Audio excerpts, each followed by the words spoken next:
This review is for Since the World Began, Walt Disney World, The First 25 Years, written in 1996 by Jeff Curdy, which is always a welcome name to see on the cover of a Disney book, as he is a longtime and well-respected Disney historian.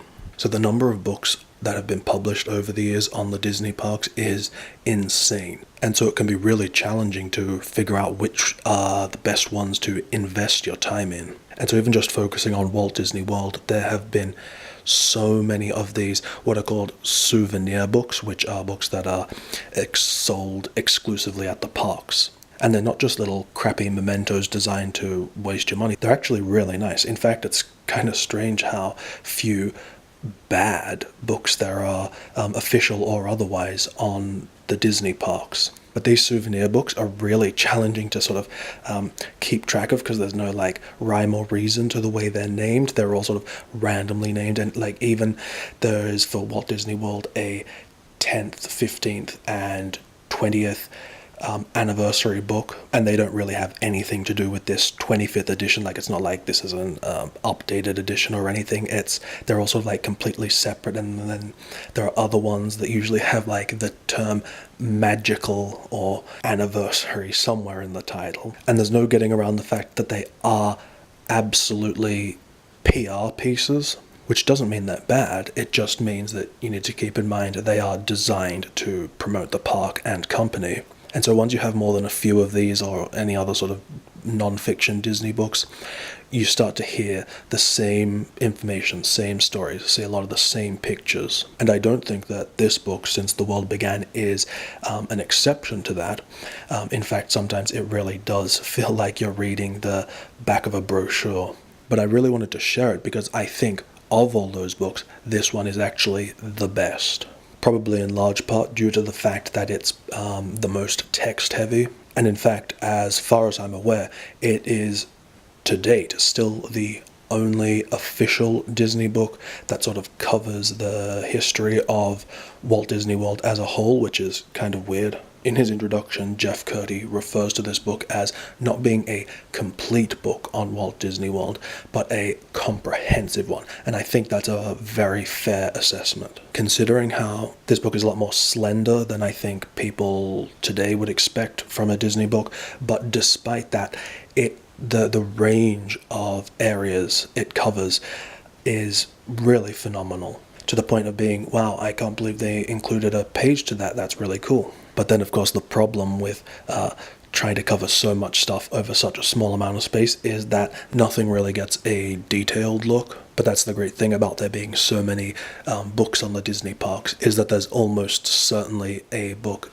specializing in whatever area you're interested in, whether that's the Animal Kingdom, or Epcot, or even more specific like Disney University or the gardens and landscaping. And you'll probably be better prepared to tackle those books having, read this book as an overview and understanding how everything fits together.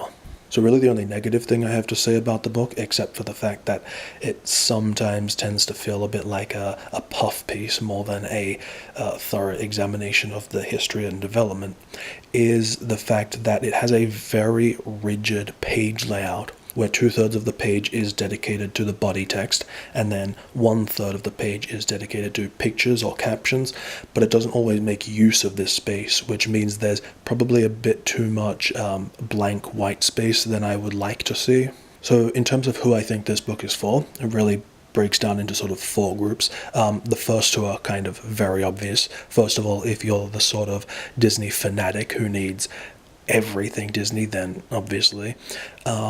Then if you are specifically interested in Walt Disney World but are sort of overwhelmed by the number of books available, I think this one is definitely the best. And then the third group is the one that I feel like I belong to, which is You don't necessarily need to have every single book on the Disney parks, but you do want to have the best collection you can get, no matter how many that is. Then I feel like this is definitely a worthy addition. But then the type of person I wouldn't recommend this book for, if you're the sort of person who wants between, say, 1 and maybe 5 books on the Disney parks, because you don't really have the time or space or inclination to, have anything more than that, then I wouldn't say this is essential. I think there are much bigger, better, more impressive, both visually and textually, that you would probably enjoy more than this, whether that's, one of the bigger books on Disneyland or Disneyland Paris or Epcot or just one of the books on Imagineering.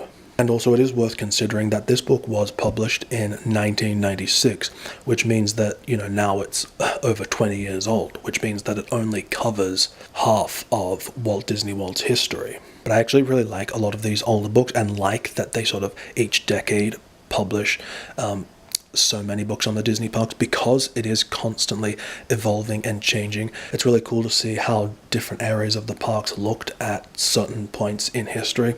And so despite the fact that it is a bit of an older book, I still think that to this day it's the best single volume on Walt Disney World.